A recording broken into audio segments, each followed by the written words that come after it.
Hello, hello. Welcome back for episode 3 of the Raid SMP with me, Saiyan. Well, at the end of last episode, we made it out of the vault safe, thankfully, and collected a decent amount of loot. And now I'm going to just go through some of that loot with you and kind of try to explain what some of it is. Okay, so the first thing we're going to talk about is these brand new vault pickaxes. In this pack, we no longer have the Paxel, which was the go-to tool before the Terra Shatterer, of course, in the 1.16 world. What you're going to need mostly is this driftwood, and let me find it. We're definitely going to need some of this carbon nugget, some chromatic iron, the nuggets too, why not? And it looks like I didn't get any...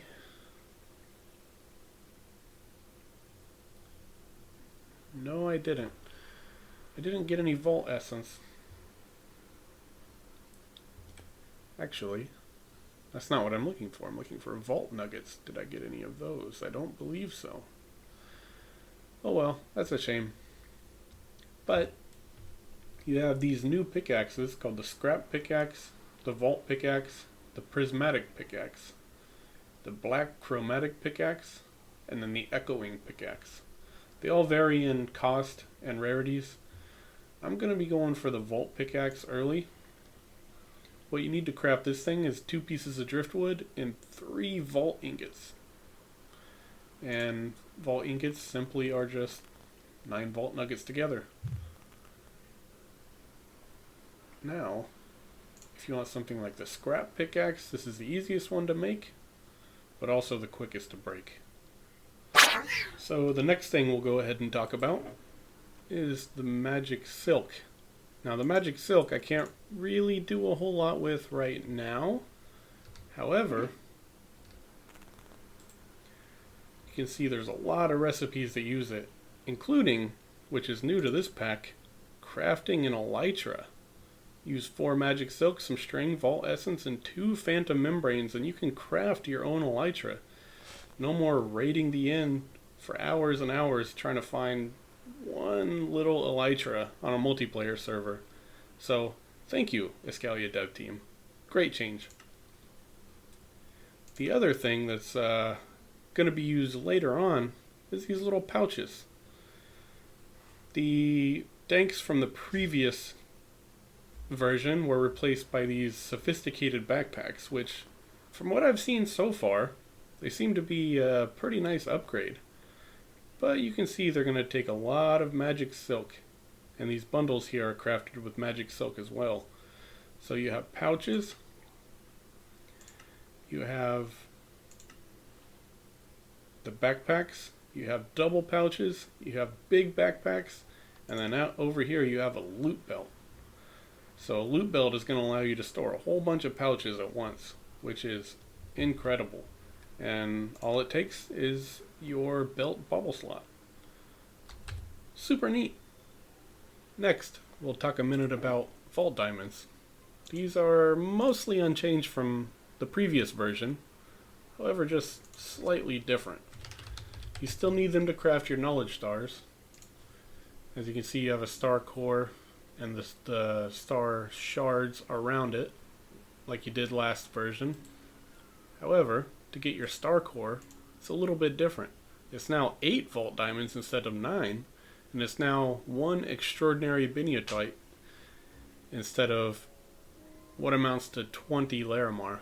1 extraordinary biniotite is just 4 perfect biniotites, which obviously 1 biniotoite is just 16 gems, which means you need... it's 4 gems. So what you need is 16 biniotoite gems and 8 vault diamonds instead of a vault diamond block and 20 Larimar, which I think is a pretty nice change. Relic booster packs are mostly unchanged, however they no longer give you experience, and the percent chance to get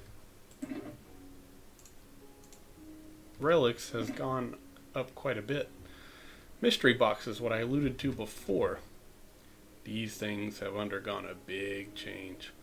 Before, it was mostly stuff you didn't really want, like gravel, sand, glass, things that you just end up stockpiling mass amounts of. However, this season, most of the time you get gems and ingots. I think about the worst thing you can get from it is an iron ingot. So let's see what we get. Painite gem, nice. And 2 Iskallium gems. Wow. That's incredible. Iskallium gems are rare. They're one of the unique vault gems that you'll need in order to create pogs. So pogs were basically unchanged. However, there's now a 9th gem. We have xenium here, and instead of puffium, we now have pizzanite. All the rest of them are the same, named for some of the members of the SMP. Pogs are used in a very large amount of mid-tier recipes, including now we can craft pickerangs. But as you can see, it's a heart of diamond, which we'll probably get into later. A pog, 2 vault diamonds, and 2 driftwood. It's not cheap at all, but at least we can craft them. And we can see some of the usual suspects. I just went ahead and popped into a creative world real quick just to give you a general idea of how vault gear crafting and modifying goes. Basically, you start here with the vault forge. I already preloaded it with the supplies that you'll need, but if you look up here at the top, there are these proficiency bars. Every time you make a piece of gear, like say I craft this vault helmet, it'll tell me what I need, and I already have the craft ready to go. I'll hit craft, and it'll give me a vault helmet. And you'll notice I now have 1.8% in proficiency. As I keep crafting helmets, eventually that level goes up and up. And you end up getting different levels of your proficiency. You can do this with all kinds of vault gear, including idols and shields. And they'll just need some of these fairly expensive parts to craft. And you modify it over here using the artisan station. You'll take a piece of vault gear, and if you use a wild focus, it'll reforge your prefixes and suffixes. Let me just give you an example. Okay, we'll put that in there, and you'll see armor has implicits, which are just native to the piece of equipment, and it gives you a list of how the roll went. And then you have prefixes and suffixes. This particular gear already has a prefix and a suffix, but you can use this wild focus to reforge all of the prefixes and suffixes, or you can start using other things. This amplifying focus is the same as the Wutax crystals function used to be in the 1.16 version, meaning that if you have an empty prefix or suffix, you can use one of these and add it in. The nullifying focus will just remove one of these modifiers. Like if I click it there, now I have an empty prefix, and I can add another one if I want. So now I have 3 health. That's considerably better. Now this faceted focus, there's many different kinds of these. They all have specific uses, but it will fill one of those prefix and suffix slots with a specific type. Those can be like damage, soulbound, health, anything like that. Critical hit chance, you name it. There's a faceted focus for a lot of different things. Then over here you have opportunistic focus, you have resilient focus. These are all self-explanatory. I'll just pause for a second so you can read them. And the fundamental focus, and the chaotic focus. Next we'll move on to the tool vice. This is used for things like your vault pickaxe or your vault magnet.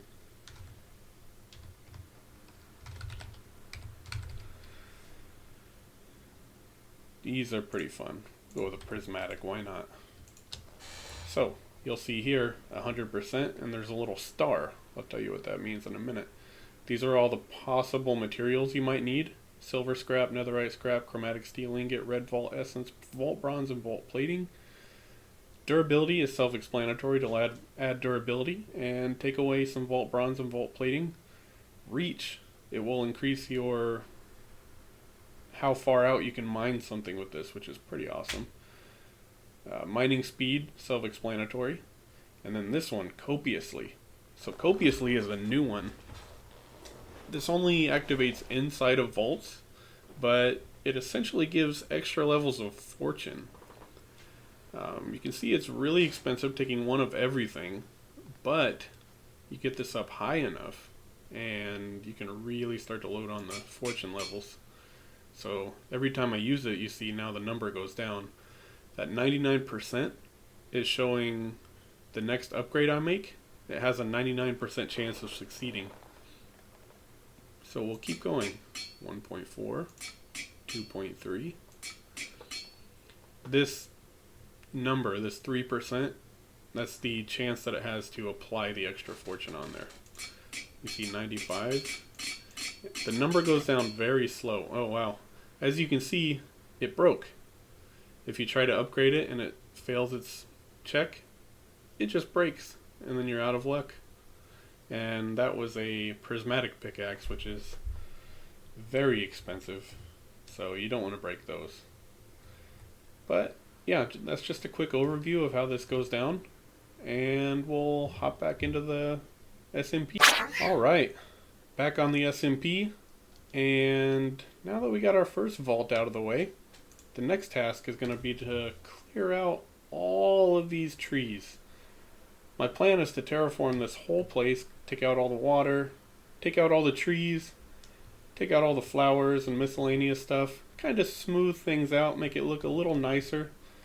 And there's a second little island kind of tucked away underneath here that I'm kind of going to turn into a floating desert.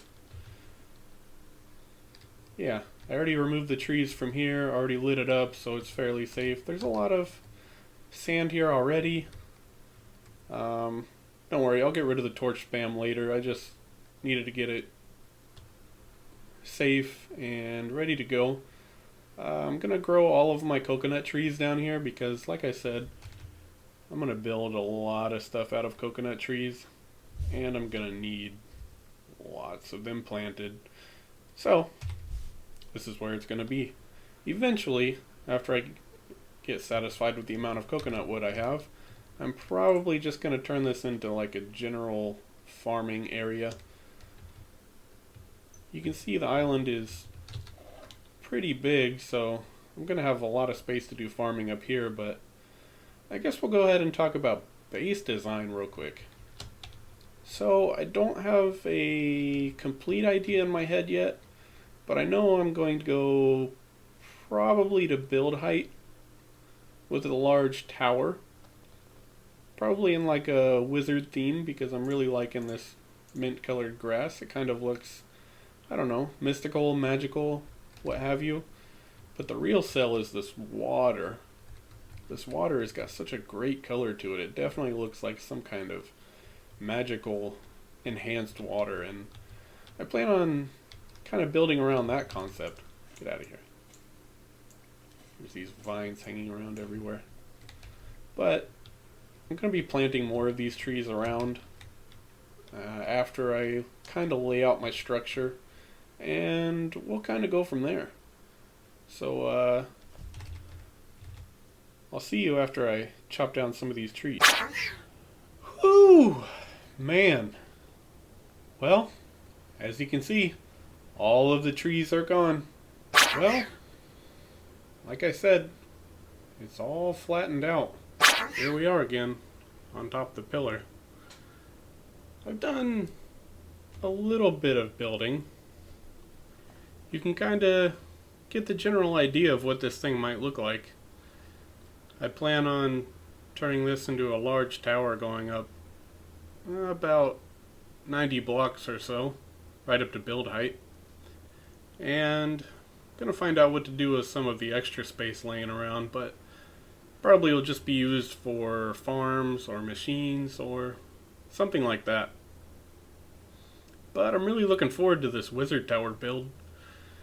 Never done anything like it before, and I think so far the circle came out really nice.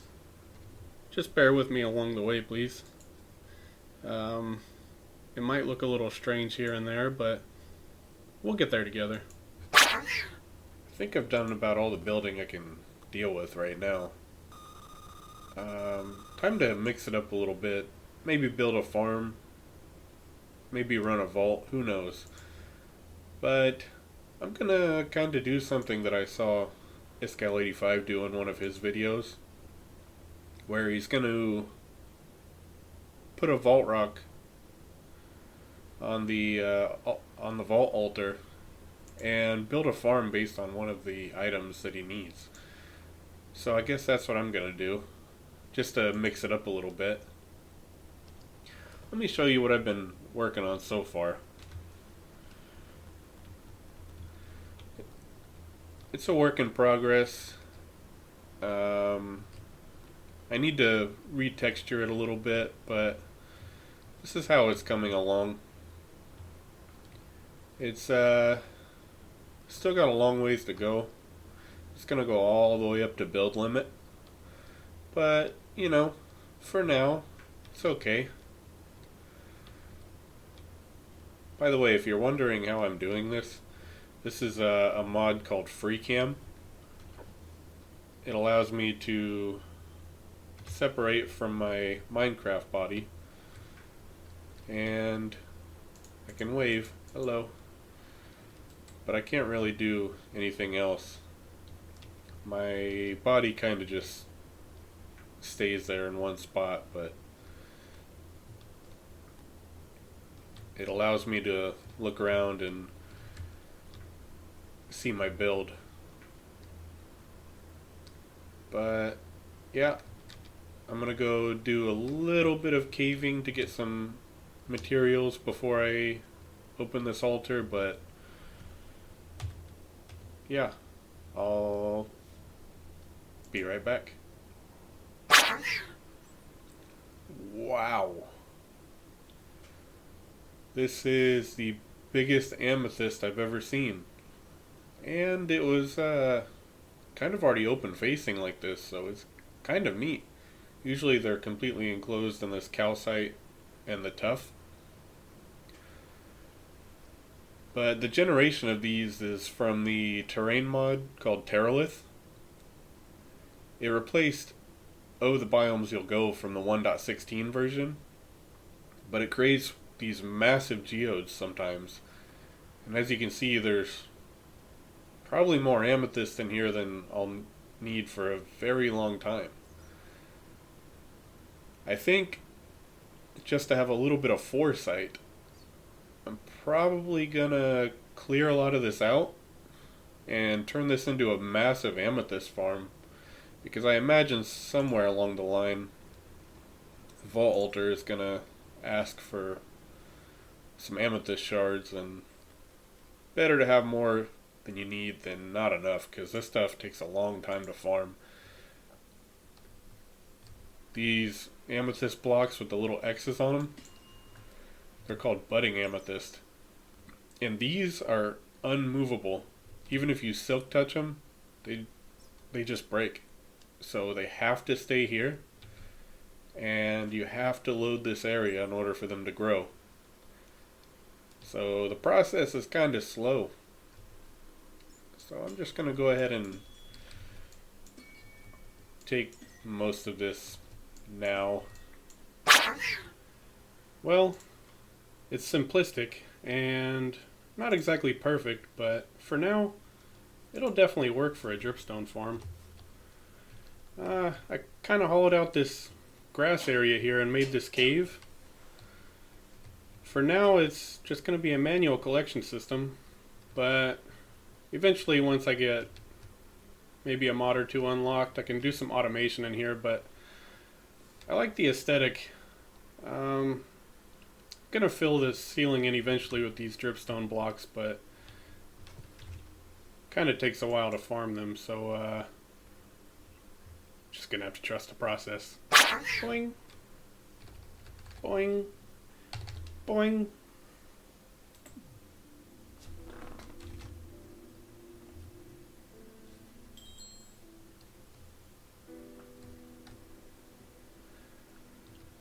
Second crystal in the books.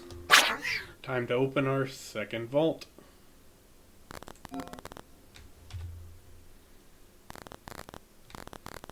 Next time, though. Well, that's about all the time we have for today's episode. Thank you so much for joining me on the third episode of this installment.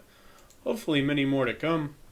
We're going to be heading into our second vault next time we see each other. So, in the meantime, have a good one, and I'll see you next time.